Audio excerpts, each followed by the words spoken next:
Down the Lens Podcast. Down the Lens Podcast. Print screen all of the messages. Right.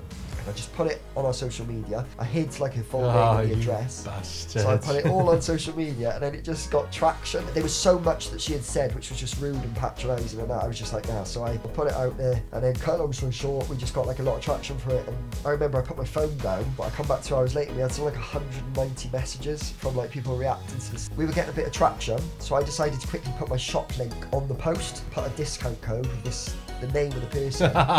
It was like, don't be like That's Fiona. clever advertising. Yeah, so it was like, clever don't be marketing. like Fiona. £1 off the bot. We had 120 orders using the. Hello mate, how are you? Hello, I'm good, thank you. You? Welcome to the podcast. Thank you Ben for having from me. the Beer Box Company. Correct. Yes. Just the first one, straight off the bat. We've had an issue with the audio, hence why, if you're watching visually, you can see just one mic in the middle. But hopefully a bit of AI will sort this out.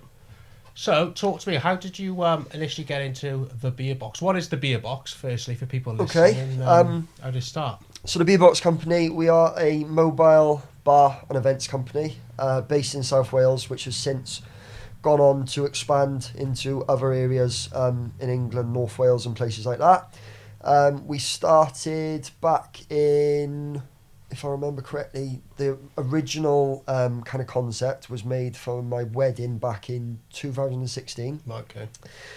So we basically built like a mobile bar and then got married, used it for the bar on the wedding day. It sat there for a year.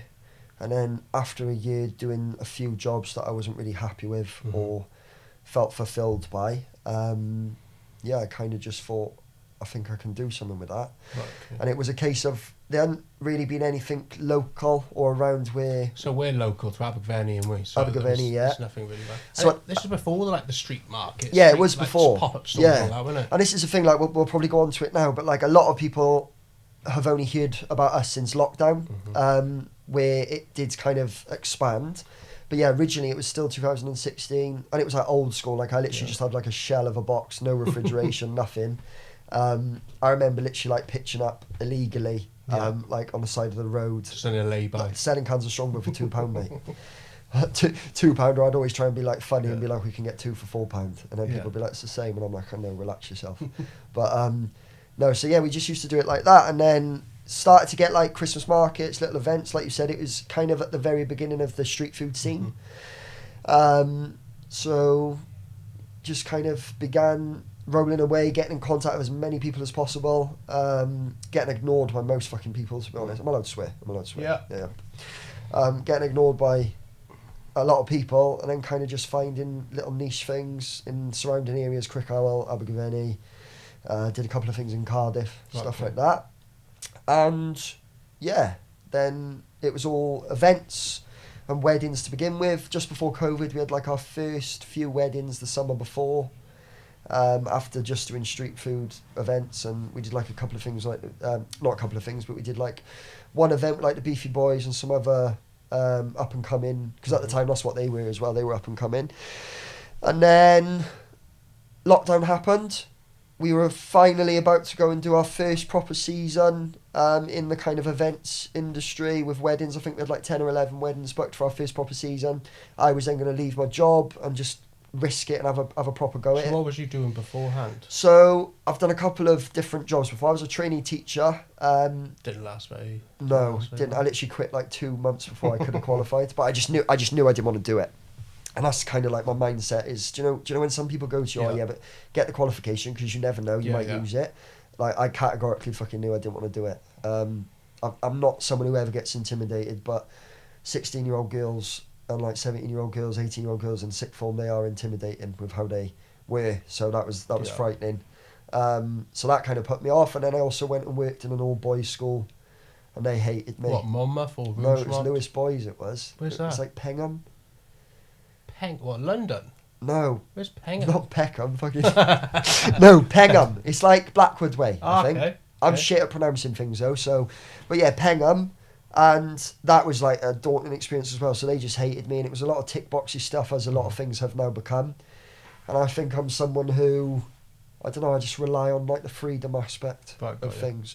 So I've slowly had a vision of what I wanted to do. Started setting that up. Obviously, at the time as well, I had 2 young children. I was married, things like that. I had responsibilities. So, but I still knew I wanted to kind of push and pursue. So rather than being like, oh, I'll do it when they're older, I wanted to make sure I could do it at the same time. So how did you initially make the decision to set up the beer box company? Like, what thought, there's a gap in the market, I could do this? Or is it just you to fall into it? Yeah, like, how did it I fell into it. So at first it was more of just... It's nothing like what you've done previously at No, all, nothing. really. Like literally, yeah, so I worked in a company called Note Machine, which was just like... it was like an admin job of cash, setting the people off to go and put cash into cash machines, and then briefly went into I was kind of like police staff. So it was an organisation called Victim Focus, and then I was a Victim Focus officer. So that couldn't even be more different. Yeah, exactly. And then I was basically, it was getting to the point where I was going to lose my job in that, just because of a couple of... I was like a bit of a character when I was younger, so I don't think the discipline aspect of it fit hand in hand. So yeah, and it was kind of like sink or swim then. COVID happened, because I was doing it for 3.5 years part-time alongside my other work. Like the beer box. Just building it up. How did you thought, I'm going to get like an old van or, an old trailer? That was literally for the wedding. I was just like, we had like a home wedding marquee kind of thing. Right. So yeah, I just wanted to do it, and I'd seen a lot of my ideas have come from this, where you see things take off in London, and then it's just basically a case of just transferring it over to here and hoping that the audience who you're trying to captivate understand what you're trying to do. So you initially had it for your own wedding, yeah, and then did you start getting inquiries after? Or? Yeah, so it literally sat there for a year, just rusting away. So we did all that work, and it fucking sat there for a year. Like the tyres had like just gone swollen. It was just like. Was it a registered company? I say not registered. But was it a company, or was it just technically a trailer with a little bar in it? At first, and then when we did our first event, we kind of registered it, and yeah, it was just a case of just putting it out there and hoping that people engaged, and they did. To be fair, it was what I would say is I didn't really enjoy having the whole concept of it until post-COVID, when I then just decided to run it exactly how I wanted. Because what I think I was doing before was just pandering to an audience based on what I'd seen other companies do, which was all prim and proper. It was all done in a way of, we can give you this and we can give you this, we can give you the world and blah blah blah, and it just wasn't me. No. Like, we're a professional service and we're a good service, but there was like no personality involved with it. It was just so I didn't ever think I was going to make it a full-time job, and then COVID happened. I basically ended up having to leave my job in the police. And then it was like sink or swim then. We started... So what year did you start taking your first bookings? The year we started taking our first bookings was 2017. And then when we... Not blew up, I don't like saying that, but when we got a gathered momentum, momentum, it was 2020. Right, okay. So that was 3 years ago. So I've been doing it what do you think made that, your path forward? What do you think was the turning point? COVID. So I know it sounds funny. So for a lot of business owners, which I sympathise with massively, like COVID was obviously detrimental, and a lot of businesses closed and things like that, especially in hospitality. But with us, because we come up with a concept of doing these DIY cocktail kits, so like where you would deliver boxes to people's houses during COVID, and they would have all the ingredients to make 6 cocktails, garnishes, mixers, a cocktail shaker, and the instructions. And then we started delivering them throughout South Wales, and then basically... by the time COVID had finished, we'd done close to 4,500 packages. Nice. And we weren't like a national company. Were you sourcing it all yourself? Yeah, literally supermarket. And packaging everything myself. So would you go to the supermarket every and buy it? Every 2-3 days, spending a fuck ton of money in the supermarket because we were getting orders out so often. And then we would literally package them. It looked like something out of Breaking Bad, because it was just little glass jars everywhere, like thousands of glass jars. You think about it, 4,500 orders, minimum 7 or 8 little jars per box. So the amount of glassware that we got through, it was a company in Cornwall there was, who were delivering it to us, and then we would literally, no sooner than they arrived, the lids would come off, we'd start filling straight away, spirits, chuck it straight in a van and just get delivering. And you're talking like, the days are mad. Like, there's no doubt about it, I worked myself to the bone. I was doing like 16, 17 hour days, like constantly, just time after time. Your wedding, it was technically a physical bar. Yeah. But then during COVID, then technically you had another source of income, basically, which was the actual cocktails. Yeah. People were able to make them at home. Yeah, and it's funny because like we're called the Beer Box Company. Yeah. So now it's kind of like when we got our name for ourselves, it was too late to change. But then you get like smart people or think they're smart, and they're like, "Oh, why are you called the Beer Box Company if you're doing cocktails?" And then I literally say, "Well, I wasn't expecting a fucking pandemic, so I didn't think I was going to have to fucking adapt." But that is the key. I think that's a lot of people kind of just. I'm not being critical of them, but they kind of just accepted and was just like, "Oh, well, there's nothing we can do now." But they weren't thinking. They weren't thinking you can adapt, and it was an opportunity to grow because we were all stood still. Yeah. Do you know what I mean? A lot of us were all stood still. So, and it wasn't like I wasn't working. I was working at the same time, but I was just thinking, no, we've got something here. Yeah, 100%. So we put our first like advertising post, and it was so fucking funny because the labels and all, it was like handwritten. It was like proper DIY. There was no like pretty support marketing. The small business kind of vibe. Literally. Yeah, mate, 100%. And like, so my partner at the time was like helping with that, and she would do all like the pretty stuff around it, and like she helped me come up with the idea as well for the cocktail boxes, and then we basically just put like our first post out, put the order out there. You can order this, home deliveries, because that was like our little niche. It was like, it's fucking mad thinking about it. But I used to literally get into like shirt, trousers, braces and bow tie. Like actual to get in my van and then hand people a fucking cardboard box with a little bit of straw and a bit of string. But they loved it. And then you'd have all these like mid-aged women who'd be like, "Oh, I haven't seen a man for months other than the fucking Do you want to come in for a cocktail? Yeah, no, literally. So fucking hell, it was just the beginning of all that. But so it was like, just kind of just took off really, and then obviously we would pull into a cul-de-sac, and you'd be delivering, and like my van, I don't know if you've ever seen it, it's got our branding on it, but then it's also got a massive cartoon picture of like me and you at a bar in it, so we were like a pop-up barman essentially, bringing the cocktail bar to your house. That was the whole kind of thing. And 4.5 hours. I couldn't believe when I worked that only like 6 months ago, because we kind of put them to one side when the world went back to normal, and then our events took off. Because I almost forgot that you'd done that. Yeah. Because obviously we'll go on to it a bit further on, but now you've got an actual physical premises and a bar and stuff. Yeah. So like it's quite mad. Basically, that more be the cocktail packages that you were doing was more be the fundamental for pushing the company forward. 100%, and that's why like I'm really transparent. Like, yes, I had to whip my bollocks off, but there was an opportunity, because I don't like to say trapped audience, because obviously it was awful what was going on, but to be blunt, that is what it was. Bars and pubs were closed.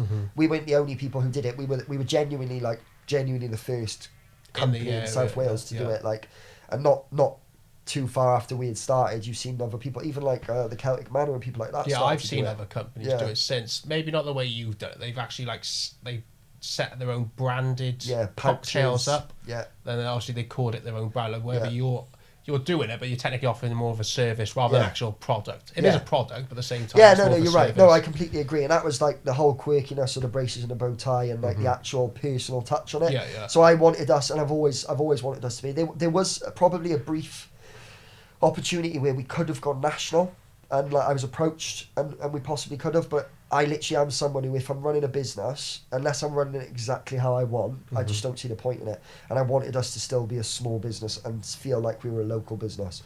So, do you ever think you'll want to venture into becoming a large business? No. No, because at the moment, theoretically, for what I don't know what your actual like cocktail packages that you still give out to the public. Are you doing that much anymore? But it's more for occasions. So, for example, we'll start it again now in October with Halloween. Christmas we always do really well, like really well at Christmas is when it just goes completely out. 'Cause it's a nice thing to do. Do you know what I mean? And do you know what I really like about it? We've become some families like Christmas tradition. Right, that's so like, quite cool. Do you know, like for kids it's like a Christmas Eve box. For the adults then, the kids will go to bed, and like a husband and wife, or like some of their older kids, they'll just have, because there's 6 cocktails in each box, they'll get a bag of ice and they'll just have it, and it's a little festive theme. So, but that's what I mean. I feel like I'm aware of all of that because we're a small business. I feel like if you're a larger business, you're not even going to know that stuff like that happens. No, especially obviously in the community that obviously How do you find that the advertising part of it, or getting your name out? Do you think you're already out there now, so it's pretty much straightforward? I find, I don't have to look for work. No. I think just because of how we run our social media accounts, like it's just fucking random. Like I know it sounds, our social media to me is underrated. Like I'll continue to persist, but I feel like we should have a bigger following than we do. What's it currently on at the moment? I think like combined, including Facebook, it's not bad like at all, but including Facebook, if you combine the following, we've got something like close to 12,000 over the 2 platforms. it annoys me that it's not more. I get shadow banned a lot, and things like that because of the kind of content that we put out there. So I'm... What kind of content is So that? I'm quite an opinionated person. We put a lot of like, do you know, like famous British TV moments? And like I love stand-up comedy and like things. Del Boy, for example. Yeah, and things like that, or stuff from the Bake Off. Yeah, so I'll always kind of like crop little bits and then relate it to my job, or like I do a lot of hen do, so you can imagine the stuff you see at hen parties. So I always kind of like, I'm always borderline. Maybe you shouldn't be saying that in this day and age, but then we have a lot of loyal custom because of that, because it's relatable, it's authentic. Yeah. And I just feel like we're like, do you know what people say about like professionalism? What the fuck is professionalism? Professionalism is whatever the framework is in your business, company or your business. So if you've invented a business, there is no such thing as professionalism, because professionalism is whatever I deem it to be. So I think because I have that open approach to it, it's kind of like anything goes. And I have crossed the line probably like once or twice. Like, for example, like we've had like only one or two negative reviews. We've had about 200 positive ones. But if I don't agree with the customer, I won't apologise. What, bad feedback on like a or product like, or something? Yeah, so I'll give you a good example. There was this absolute dickhead called Fiona, right? I'm not going to give her a surname, but like there's no other way to put it. Like she was a dickhead, like a stone cold dickhead. And she needed someone to come and... This was like my most not viral at all, but like locally viral kind of post that I've ever put out, because it was basically, she was rude to me. She wanted rude to you, like face to face? No, or she text. wasn't happy she wasn't happy with a product, and she wasn't happy with the quote that I had given her for a package. What, for a cocktail package, or package to be package for me, a pop-up barman for me to go to a house and do cocktails. Like a venue, right? like a venue. Sorry, a venue. Yeah. So I went to I got back. She messaged me on text. Sorry, I'm just so used to fucking social media. But it was text, like old school text, right? So she messaged me on text. She said, "Hi, blah, blah, blah. I'm looking for someone to come and do cocktails for me and my friends at a party a couple of hours away." It was a nice area that she had said to go to. And then she was like, "How much would this be?" So I give her my usual quote. I have a set price for that kind of thing, as like most business people do. And you've done that set price. You're not looking to make a killing, but you're looking to, number one, cover your costs. Number two, make a bit of profit. And number three, pay for your time, right? Yeah. Which is the bare minimum. The fundamental. And if someone's inquiring, they should expect that that's... Yeah. Do you know what I mean? But people are fucking daft. So she didn't obviously understand this. So I come back with my quote, and she was like, well, that's... So her opening line was, well, that's ridiculous. It's not, because we've done this package literally close to like 100 times now.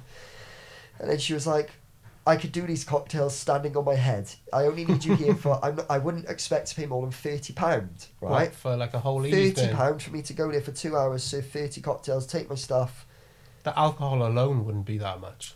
Madness, right? But I mean, it would be more than £30. Yeah. One bottle of like Bacardi or anything. Yeah, literally, like a litre of... the prices have gone up again. A litre of Bacardi is like £21 or something like that, right?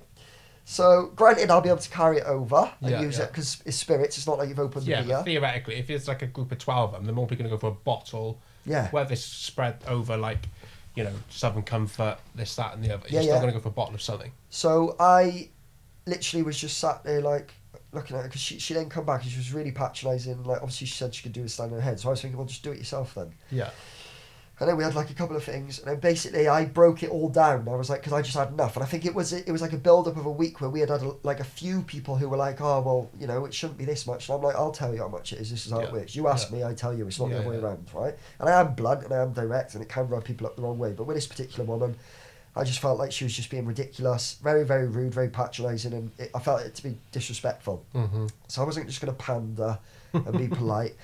So I did probably take it a little bit too far. I basically stated everything I should have said in terms of like the breakdown of the costs. Yeah, which is and because of something she said in the message, don't ask me why, but I decided to call her a fucking chicken nugget, and I had actually messaged her this, right? And I've never called anyone a chicken nugget. Yeah, but I'd never called anyone a chicken nugget. But I was like, nah, she's getting it. I'm gonna call you a fucking chicken nugget, right? Which at the time I was like, that's a good insult, but.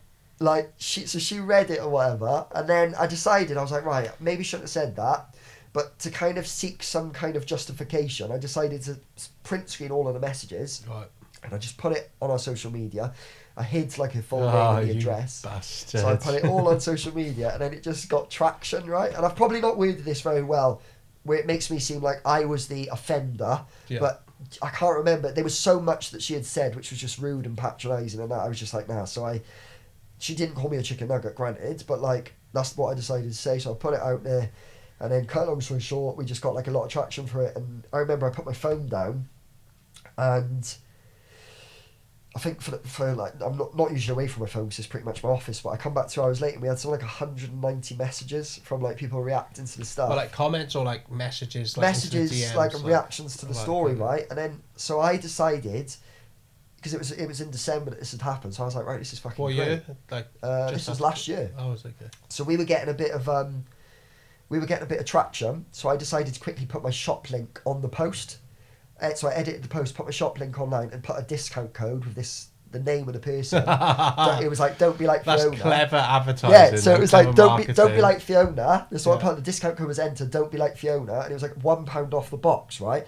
And we had 120 orders using the fucking discount code. Like, and that's like, it's a few grand's worth of orders that is just from entering a discount code. But back to my fucking points I went off, is like, that's the whole thing with professionalism. Like, that is how I run my business. So I wouldn't do that to every customer. Sometimes we've messed up and we're in the wrong because it happens.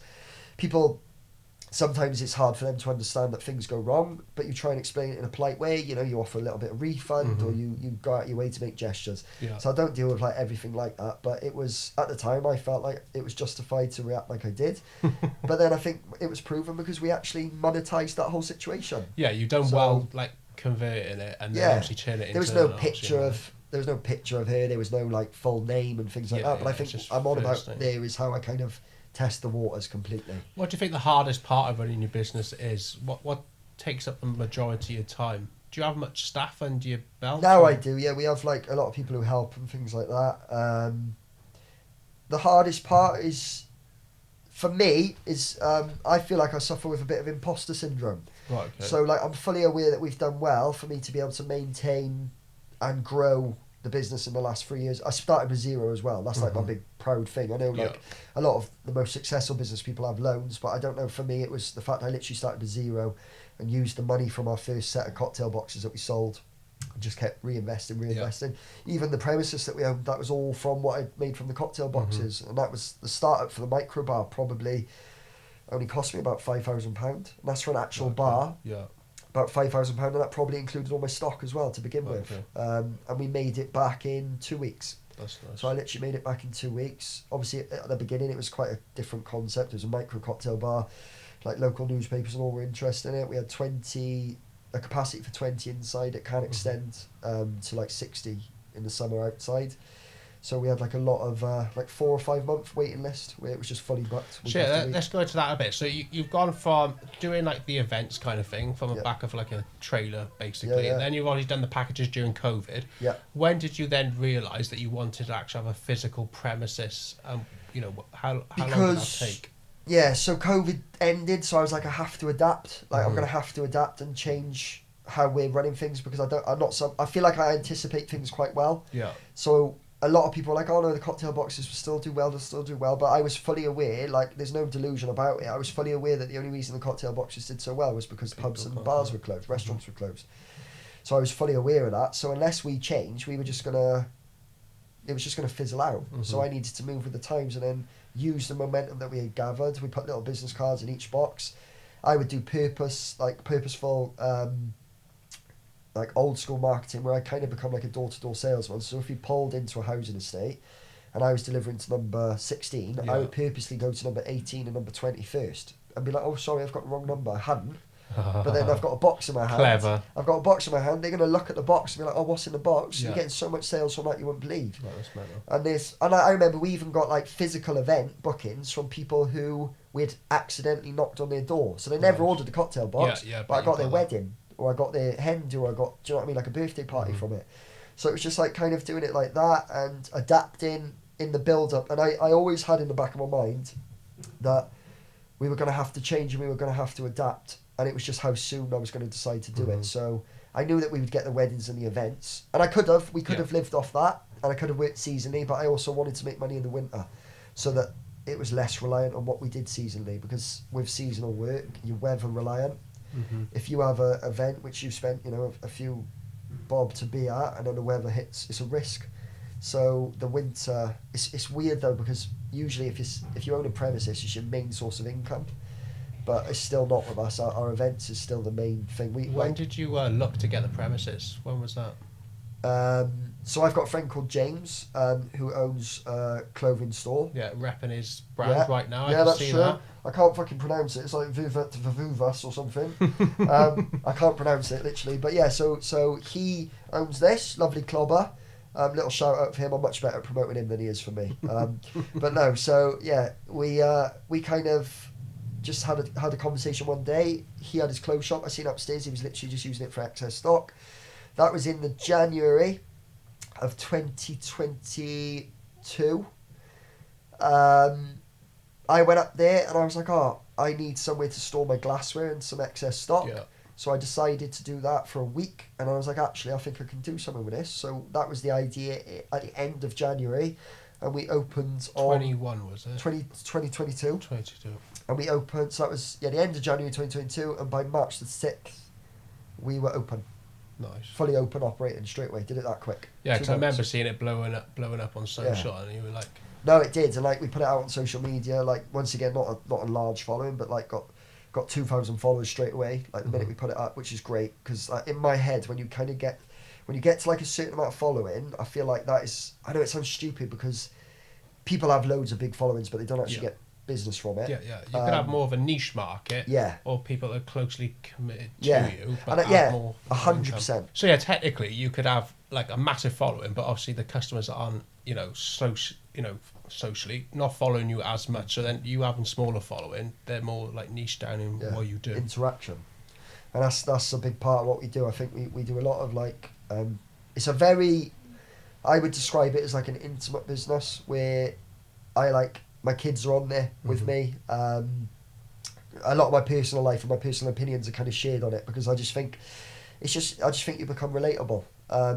And like I said, if I'm running a business, I want to run it, and I genuinely mean this. And people who have done way better in business or for way more years will probably be looking at me and thinking, no, you're being stupid doing that.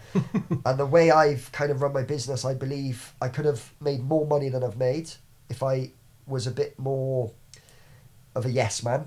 Yeah. And if I was good at networking, I'm not very good at networking. I am terrible. Yeah. Because I don't like people. Like. Fuck you.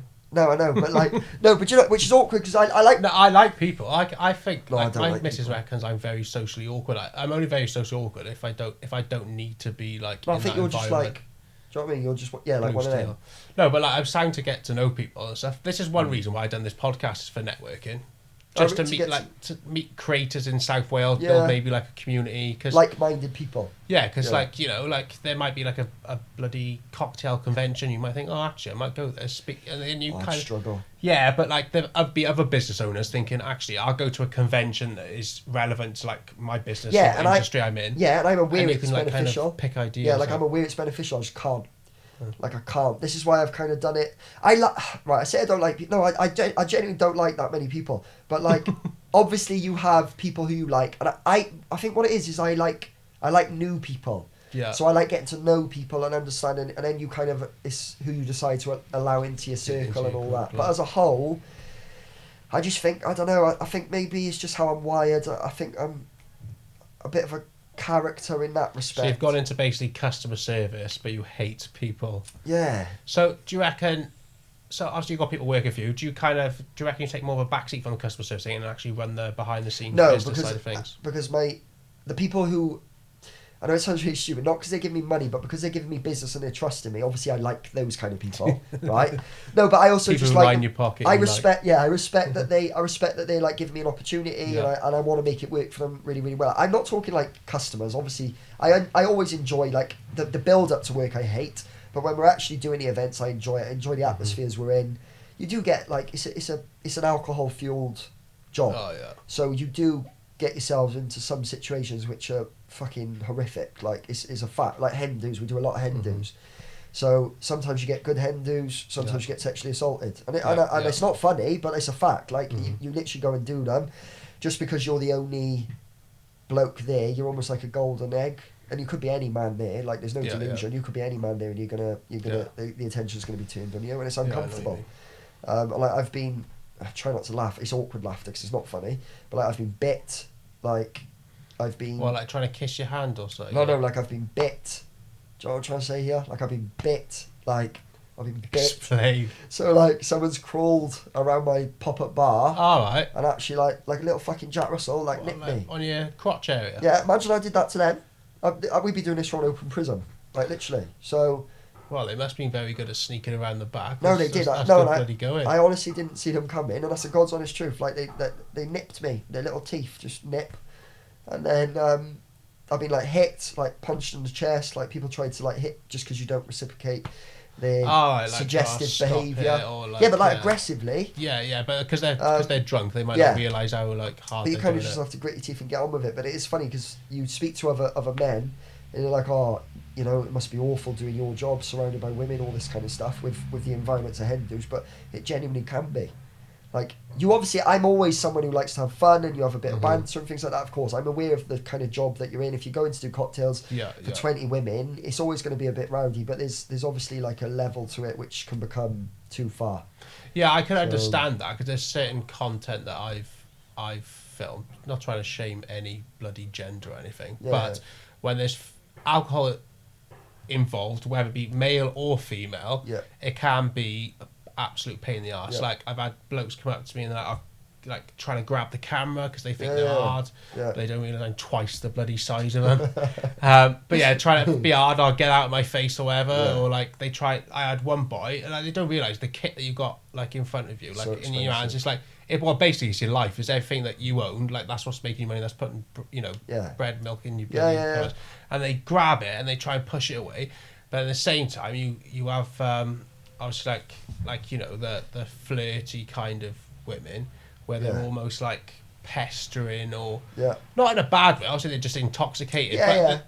When there's a camera involved, whether it be male or female, it just brings something out in someone where they feel like they have the need to go up to it and like kind of. No, I get that. Away. But I can understand where your situation. Obviously, hen do's, whether it be stag do's or even weddings. We don't get stag do's. Like I've literally never done a stag do. I've not done a stag do, and I've done about 75, 76 hen do's now. And they are fun. Like honestly, at the same time, you're trying to be professional because say if it is just like a general member of like the party, but then you've got the main client. Obviously, you don't want to be like, you know, don't be too far. effing and blind, like get the hell off me, because then they'd be like. Yeah, and then that. So even though I would technically be within my rights, I think to do that, if they were being inappropriate physically, but like, you just get negative press from it, and then like 'cause you still want to be the fun kind of character that I think I portray myself on social media, but there is like a line to it. And obviously, like a lot of the time, a few years ago, when we were doing it like 2021 and 2022.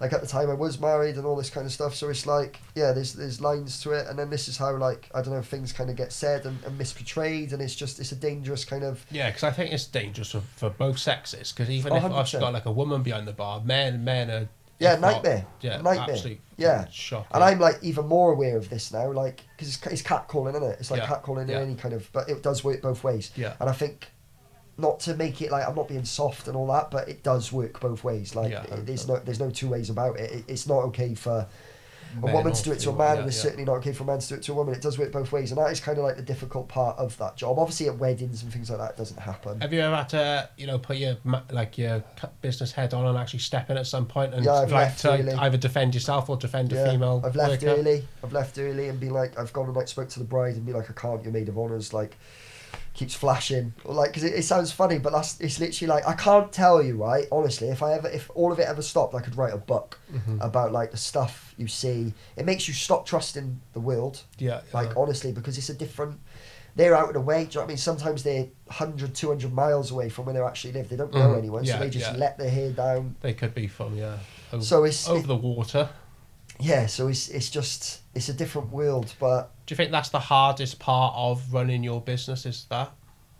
And the hours, it can be relentless. And the expectation, like weddings is a serious thing. Like you know yourself, got one shot at it. You know yourself, like with the video and things like that. Like one shot, couples spend a lot of money.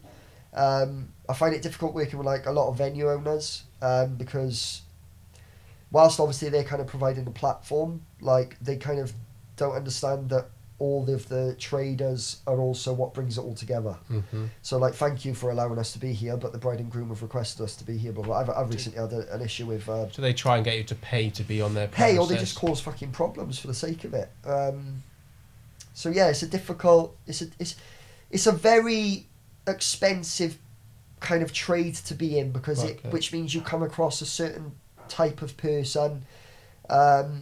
A lot of people, I would say, not being thingy, but a lot of people who are from like inherited wealth, who have like, you know, inherited like a wedding venue, or their parents are helping them build like wedding venues and structures and things like that. Yeah, just kind of like entitled. Yeah, massively, and I struggle again to keep my mouth shut. Yeah, because I guess we come from just some, you know, more like. Well, like I said, I started with not to be upbringing. like, one of these like fucking Alan Sugar, you know, and he's like, oh yeah, I used to sell window wipers or whatever for £2. Like, I'm obviously, and there's levels. Yeah. There's levels to all of it, but like I said, there was literally a point. Like, it's all gone well now, but and COVID luck, big part luck, but you have to also back yourself, put the work in, and it's relentless. And I think because of how I seen on one of your other podcasts, it was talking about like doing videos and things, do you now care about the perception of what people think of you? And I think how I run my social media, I'm not sure how much you've seen, but I am very much on camera a lot of the time, and because I give opinions, which is a lot of the time not even relevant to my business, it's just me talking. Just your platform. You leave yourself open to being judged and to having negative kind of opinions. And we're from the same town. You know, I don't ask me why, but I think our town in particular can be one of the worst for it. So there's just a lot of kind of opinions and bitterness, I would say. Jealousy. Yeah, and then you're obviously also trying to make money in those areas as well. And it's like... Yeah, I think it's definitely a scary thought for like a business owner anywhere starting out. Yeah. Especially, you know, when you relied on maybe local small businesses. But when I initially took the first plunge with the video stuff, the thought of like putting yourself out there on camera is just daunting. But once you've done it and you've released like the first like 5-6 videos, it's easy. Yeah, it's no. And like you said, you're now putting yourself amongst like-minded people. Mm-hmm. So like we're obviously like people like myself and the 9 other guests or whatever that you've had before me. We're obviously fine to come and do this. So you're not going to be overthinking what I'm saying. I'm not going to be overthinking what you're saying, because we kind of understanding more than most that this is the modern way of engaging. Technically, you're networking now. It is network. Yeah, but you're a nice guy, and I know a little bit about you. But I can honestly say, like, and it's because you are down to earth. Mm-hmm. There's no like, oh, you shouldn't be swearing, because instantly you'd make me feel uncomfortable, and then I'd start my fucking sensory overload with going to madness. Like, I'd be overthinking. No, but it's true. It's like it's a normal. Even that, I overthink everything now. Like, I'm a nightmare for it. So like, even I'm not much of an overthinker. If I got a lot on my plate, I can't like funnel it into like a process where it's like I can work through it. So I got like 10 things on my plate at once. I think, where the hell do I start? Yeah. Do you know what I mean? I don't know what you're like with like running a business. You might think, well, I got to get more stock in. I needed to get a new staff member because obviously the company's growing. I need to advertise, need to run the socials, and then technically all of a sudden your day just gets full of everything and you didn't even get one job done. That was my biggest mistake. If I think like early doors, and for any future businesses that I start, I think my earliest mistake was I was just trying to do everything myself. Mm-hmm. Like I was a control freak. I like there was no one who was going to be able to do it as well as I could, which isn't true. But there's many things I've read and listened to. No one will ever love your business as much as you love it. Do you know what I mean? So someone will always come in and obviously, you know, help you along the process, but no one will ever understand the fact that you might stay up to 12 o'clock at night, like putting the orders through for the next day. No one will love it as much as you will ever will. So it is good realise that all that happens. Yeah, it is good to have almost that selfishness, but there are certain points where I definitely believe a business becomes a successful business when you're able to delegate jobs. Yeah. You know, something that, you know, you could easily trust someone to make, you know, to run your bar. Yeah. I mean, that's something you don't need to technically do. See, this is the problem. So I've made a mistake of this, and a lot of my customers will agree. It's become more of a personal business to the point where, like, our business can sometimes get affected if I'm not there. Right, okay. So we have, like, customers who will come... Local celeb. No, not like that. Jesus, no. But like, no. But it is in terms of like. Yeah, because So this is what I mean. I contradict myself because I say I don't like networking, but then I do have a very good relationship with my customers. You might be saying that, but maybe you actually realise that you actually are good at networking. I think what I struggle might with like your own is personal I feel time. like there's a lot of people in local business who are what I call bandwagon jumpers. And they basically jump on other people's success to try and create their own. So I feel like we had our thing during lockdown, which we'd come up with ourselves, and then we were getting approached by people left, right, and centre. Oh, let's collab, let's do this, let's do that. And at first, I was like, yeah, no problem, blah, blah, blah. And then you start to realise that you're a lot more supportive and helpful of them than they are of you. And maybe it's me overthinking again. I do take things quite personally with stuff like this, and it can be something that I can maybe work on. But I just feel like I'm someone who is, as a whole, as long as it's kind of, I don't feel like someone's trying to replicate what I'm doing, or it's not something which is kind of like a spin-off to what I'm doing. For example, I would love it, whether I was here or not. If I saw your podcast go off, I'd be like really happy for you. There isn't a jealous bone in my body in that respect, but I don't think unfortunately that is the majority opinion. I think it's cliche, and you'll hear it all the time, and it's like people like to see you do well, but not too well. They like to, because then when you start to do too well, they then sometimes maybe feel inferior. Yeah. But that's silly to think like that towards me, because I'm not financially driven at all. No. At all. Doing the business is like my most financially benefiting kind of job or anything like that I've ever done comfortably. But it's also probably been where I've been my most miserable. So that shows that money means fuck all. Yeah, true.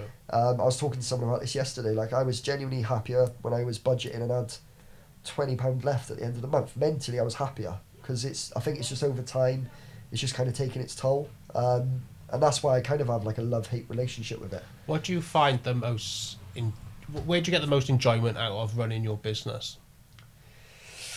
If you get a good wedding where they are just, I know it sounds stupid, where they are just good people, and it's a good vibe, and the weather's good, and you kind of just look around, and it's kind of like a proud thing where you're part of someone's like really special day. It's quite sentimental in that respect. And, and like, do you like being your own boss? Do you like? Yeah. Do you like I think I'm unemployable now. Yeah. I worry about that. Yeah, I think when you dip your toes into the water. Yeah. Because the hardest part is taking the initial step and realising that obviously you can actually do something off your back. Because I think COVID, in some respects, has helped a lot of entrepreneurs actually take that plunge, because they might have initially been obviously having the, was it furlough? It was furlough, wasn't it? Yeah, so you get paid furlough for like 3 months. Obviously, if your job meant you had to work from home, you had to work from home. But some individuals technically had 3 months off, and if they had an entrepreneur bone in their body, they had the opportunity then to have 3 months fully paid to try and kickstart something. Yeah. To basically, go self-employed. That's what I tried doing. I tried getting furlough at the same time, pretending that I couldn't work from home. I could, but I tried getting it both so I could like have a bit of security. But yeah, no, because it was mad though with that. We did. I was saying earlier I didn't finish it, but we put our first 30 or 40 orders out, and then I closed because I panicked. I was like, no, I can't do any more. So I delivered the 30 or 40, still working from home in this job. So I was like, right, maybe try and do like 50 or 60 this weekend.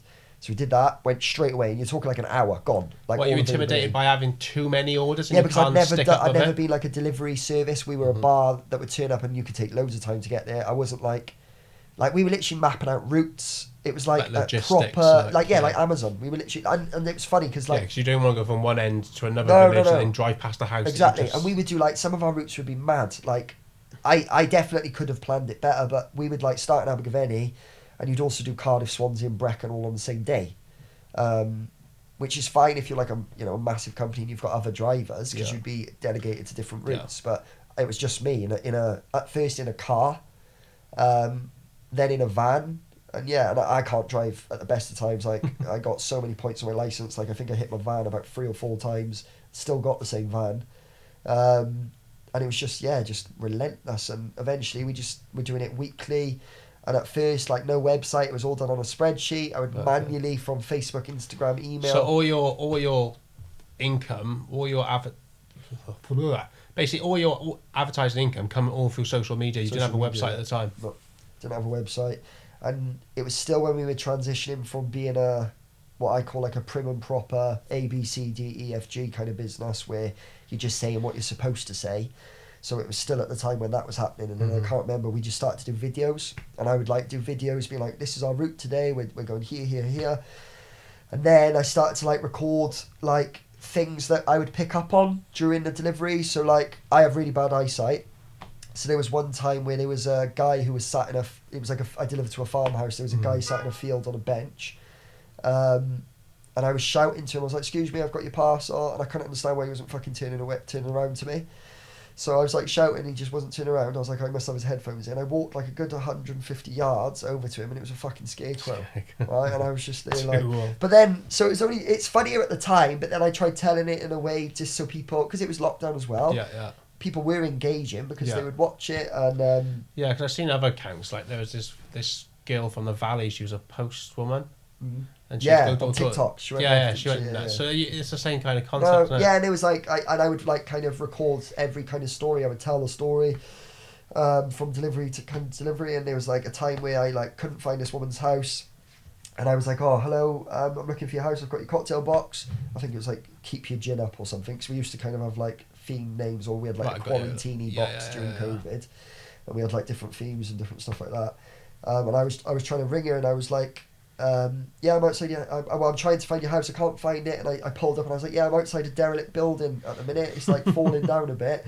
And she was like, "That's not a derelict building. That's my house." And then I was like, "Fucking hell!" And I was like, "I'm so sorry," all that. But then I'd say sorry, be like really genuine. I'd get straight to my van and be like, "This is great. I'll tell everyone about this. Put it all on social media." Oh God. So yeah, it was just things like that you come across, and then you just continue to kind of, just try to grow it from there. So what do you think the plan is moving forward for you? So you still doing the wedding stuff, the pop-up stuff? So weddings. You just finished our wedding the boxing season. event. I seen you at the boxing event. You had to run down the pubs because you ran out of kegs. Yeah. Literally did. I had to go and get fucking like Strummer or whatever it's called, 2 of them. Apparently you're running around all the pubs in town, just getting barrels. I got no shame. Like if I fuck up, I'm like, I'll just find a way. There's nothing against you. I'll find a way though. So you're still doing the events. You're doing obviously. You're still doing the cocktail packages. Yeah, so they're going to start again now in October. Yeah. So we've got 2 Horsebox trailer bars, and we have a pop-up bar where I'll just turn up and kind of like set up in someone's garden. We do private dining with one of my mates who's a chef called Gastronomy by John. Yeah, I've seen that. It looks. Yeah, he's good. He's a really talented guy, really nice guy as well. Once again, someone who I'm advertising way more than he advertises me. But yeah, so we do like a couple of bits together, and that's a nice little service. We kind of come into your home, he'll cook, and then I'll make cocktails which pair with the meals and stuff like that. And then you've obviously got the premises. So technically you've got 3 sources of income.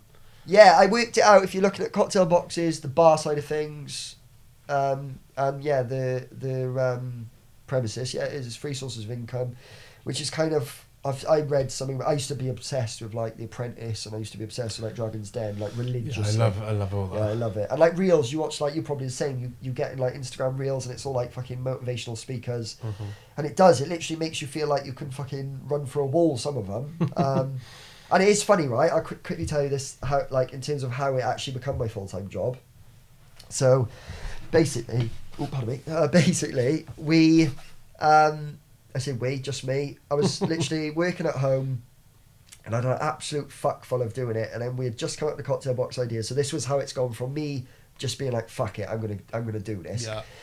So I was sat in bed, working from home, and there was a Joe Rogan video of White and Jordan Peterson and other like inspirational people on there, and I literally YouTubed why I should quit my job, right? And it was this Joe Rogan podcast with Jordan Peterson and other people like that, and it was like this dramatic music coming in the background, and they were all giving reasons about like, I don't know, they were talking about like this guy who does woodwork, and if you can make money from just standing in a chair, that's fucking amazing, rather than doing this dead end job chasing money just to get an extra bedroom in your house, blah blah blah. And I was like, this is true. And I was watching it, it was almost like I was fucking rising with the music, right? Yeah. So I was like, spoke to my ex-partner at the time, spoke to her, and I was like, right, let me quit my job. If I manage to save like 10k, 7k or something like that from the cocktail boxes, just let me quit. And she was like, yeah. But then I watched the end of this podcast, shut my laptop. I was like, sat to myself, I was like, no, I'm going to quit. Doing it now. Right? And I literally did now. This was 10 minutes after we had the conversation. So I was going to do it like 6 months and then quit. She was like, yeah, if you get a bit of, because she was a student. I had a 6-month-old son at the time and a 4-year-old daughter. So I needed to try and be a bit, but I couldn't. I was like, in my head, I was like, no, I need to take this opportunity. So I literally reopened my laptop, just started typing in my notice thing straight away, don't ask me why I did this. Rather than doing it like a normal person, doing it in like a proper way, I purposely made it so I could not return to this job. Oh, you basically been a cunt. Yeah. So because I wasn't getting on with the people I was working with at the time anyway. They're lovely, but at the time, because it was just, I had this thing I wanted to do, and they were just like, why would you want to do that? It's not going to work, kind of thing. So I got a meme from the Sound of Music, and it was like a cartoon of Julie Andrews doing this in a field. God's sake. And it just said, this is me quitting my job. Why? And you put that, attach it in the email? Yeah, and then I also put the link to our online shop, and then put like, starting a new business, anything, and I did it, and I just quit, didn't do my notice. Did you have any social platforms or anything beforehand, or was it social platforms, but low following? No following. Because I think like obviously what you're saying, I think a big thing for entrepreneurs who are scared to set up their business or take that first step, I think one of the biggest things for me is just setting up that first Facebook page or that Instagram page, because you almost see a physical kind of thing of your business then, because then you can actually think, no one might follow it, but you physically taking the time to put that out there. Yeah. And that's the first step of you making those steps to potentially creating that business that you've been putting in the back of your mind for ages. Yeah. And if you see people engaging, like, it's so funny though, I don't know if it happens with you, do you sometimes feel like you put out like a really good bit of content and it gets fuck all engagement? Oh yeah. And like low likes. Do you know the like thing? I know it sounds fucking petty, but it's true. But do you know what I've often found, and this is what I tell a lot of people who are starting up businesses, is just fucking ignore it, because a lot of the time you're like, one of the videos you've done, even if it's not got many views or many engagement, that could be the one where you get like a gig from. Yeah, you only need one person. And I used to do it with the cocktail boxes. We used to do a post and it would be like, right, we're putting this box out, blah blah. Thought it was a really good idea, but it would only get like 10 likes, but we would get like 40 orders. Yeah, and then you would have another one which would get 200 likes, and we would get 10 orders. So there's no gauge in terms of, this is where following has created like a disconnect between genuine successful businesses and Instagram businesses. Yeah, I even think from my point of view, even if I create like a video I'm really proud of, even if you weren't to get the views or the likes, I can use them as a portfolio then to then 100%. Go out to other clients and be like, this is what I've produced. And like corporate and things like that would look at that and think they'd be able to, because they're more experienced in terms of maybe acknowledging what is good and what isn't to a general eye. Do you see what I mean by that? In terms of they proper marketing experience, they would see what works and what doesn't.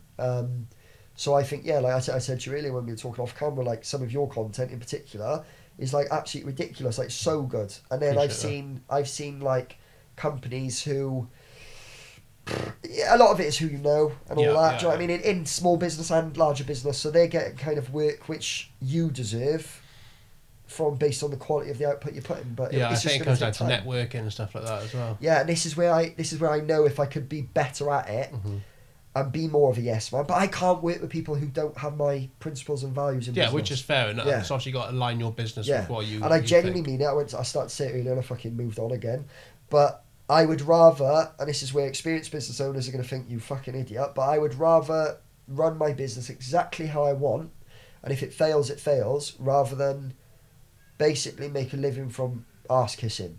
Which I feel like a lot of people do, and each to their own. I physically can't do it. I'd rather die. I know that's extreme, but I genuinely, it makes me want to die. I haven't had the thought of having to do that. I've gone to a certain threshold where I can't be bothered to be the yes man or yes and please. Because you get taken advantage of. Even like the simplest things where you think your costs might need to go up and you're too scared to like charge an extra like £5 for one of your your boxes. Do you know what I mean? It's a simple thing like that. Yeah, I've got it now. I'm thinking of ways I can make more money in terms of I'm doing every space camp next year. I'm doing every space camp next year for a charity called To Wish Charity, which is to do with like child loss and things like that.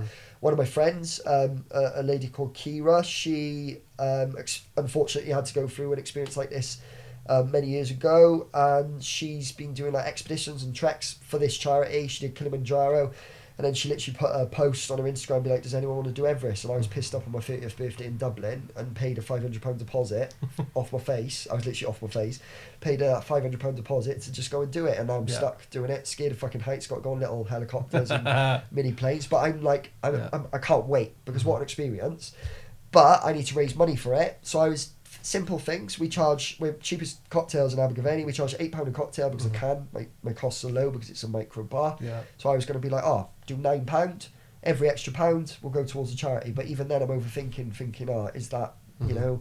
So it's hard. I think I'm going to do that because I think it's a reasonable idea. But yeah, it is funny how it all works. Right, so it sounds like you got a nice trek up to Everest Base Camp, is it? Yeah, no, I'm looking forward to it. It's a bit worried about the altitude. Some stories I've heard about like altitude sickness and things like that. And the little helicopter, because I struggled on the London Eye, so this is going to be this is going to be a bit different. Now, obviously, London Eye was bad. I got frozen by fear on there. Yeah, funny story. I took my missus to London like a couple of years ago, and she'd never been on the London Eye, so for a nice treat, we'll go on the London Eye. Spent the money, didn't I? We didn't go on the London Eye, long story short. Is that you or her? She didn't go. I've been on a couple of times, but literally having a nervous breakdown, like sweating. No, and we were literally, when you step over the line to like walk as it's rotating to walk onto it, we just went, no, just died. So the little airport in Kathmandu, that is apparently like voted second. I don't know what the fuck. Is it the one there's a cliff off the other side? Yeah, so it's like up on a mountain. Yeah, it's voted the world's. It's even second or first world's most dangerous airport. Sick. So you trekking from like the bottom of the mountain to base camp? Yeah, so the whole trip is 19 days. So it's a. So you go to like base camp 1 or 2 or 3, or just literally the main base camp? I think it's the main base camp. I think. Do you need me to come and take any photos or that'd be videos? Cool, mate. That'd be so good. Yeah. I'd do it. You should sign on to it get me a plane ticket and I'll come for free. That'd be, mate. You could do that honestly. It'd be because I'm going to try and document it. It'd be better to have someone who actually can do it properly. But yeah, so that's what I want to try and do. When is make like a little film. October next year. Oh, potentially. Maybe I'll. There is. I think there'd be a space, especially if you say that you'd like to come and do a thing. That'd be good. How much is it? £500? No, no, fuck no. It's not. It's I don't know. It's. I think you got to raise something like £1,500 for the charity, and then it's obviously the rest of it. But to be fair, it's all your food included as well. Yeah. So it's all your food. 19 days. So you got that to look forward to. About 9 days up, 9 or 8 days up. 4 or 5 days back, you get like a acclimatization day. Yeah. And then there's like a little party and all that. It's I'm honestly, I think I can't imagine how proud I'm gonna be when it'd be amazing. Have you been to like the Alps or anything? No. Have you? Mate, I only did the fucking Blorange or something the other day. Like I've literally, I've never. The Blorange, people don't know, is about a 500 metre high above sea level mountain close to us. I know, but you have to go up Snowdon and stuff just to get the training in. Yeah, I need to. Yeah, I do need to do something. So you've never even seen a landscape like that, then? No. You'll love it.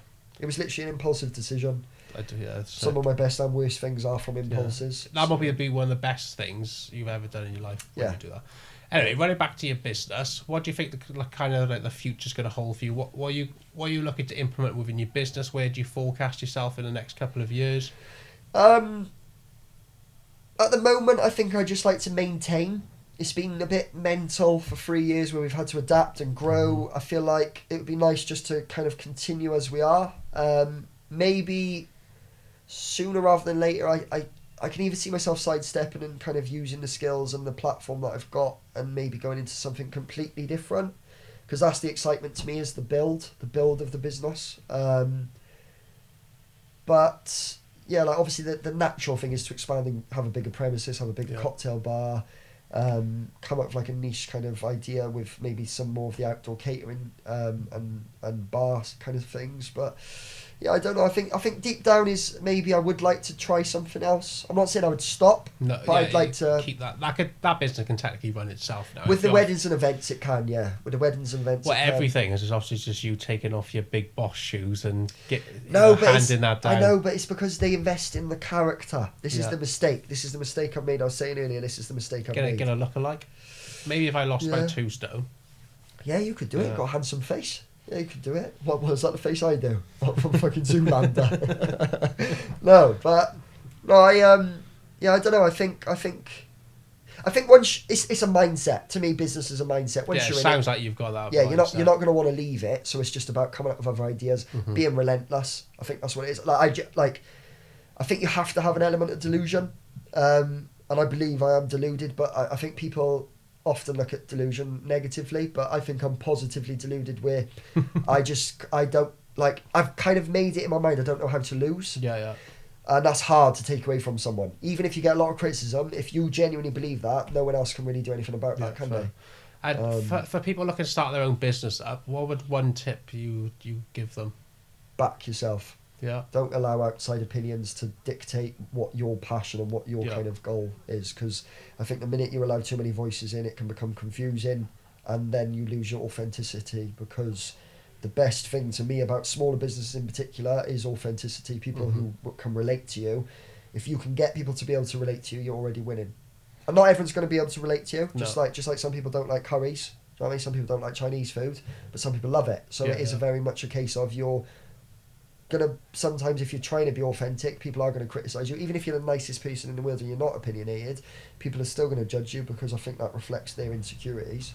Yeah. And it's at the end of the day, and if you're a service, you rely on customers, but customers are sometimes going to be there to judge you negatively, and they're sometimes going to be there to support you. What else would I recommend? Planning. Having a plan, but not to the point where it dictates your actions, if you see what I mean. So too many people overplan, and then they're sat and they're stuck, and then by the time they've all gone to action, it's someone else has come along and done the idea. They haven't adapted to the current market. Exactly. So I think, having a plan, but making sure that you do more than you say, basically. Do more than you say, and just backing yourself. Literally back yourself all the time. Some good strong advice. I really enjoyed having you on. No, thank you appreciate you coming on. We've literally flown through like an hour so fast. I didn't feel like I don't even know what I fucking said. To be honest, I don't know. Where can people find you if they want to obviously follow along for the story and the ride, and maybe pitch some cocktails? Yeah, so we're on Instagram and Facebook. We're called the Beer Box Company. You'll also see our kind of like sub businesses there with like the Balcony Bar. And we've got a marquee company called the Oak Frame Marquee Company that I do with my friend Josh. And then we've also got a website which is www.thebeerboxcompany.co.uk. You can't miss the logos because it's a cartoon picture of me, and you can't tell now because I've got headphones on, but I've got one ear a little bit bigger than the other, so you can tell that it's me. But that's how to find us. Instagram, probably, if you're on Instagram, that's our kind of main source of communication, and that's where all the irrelevant bollocks happens, basically. Amazing stuff. Thank you very much, Ben. No worries, thank you for having me. Have a good day. Lovely. See you in a bit. Cheers.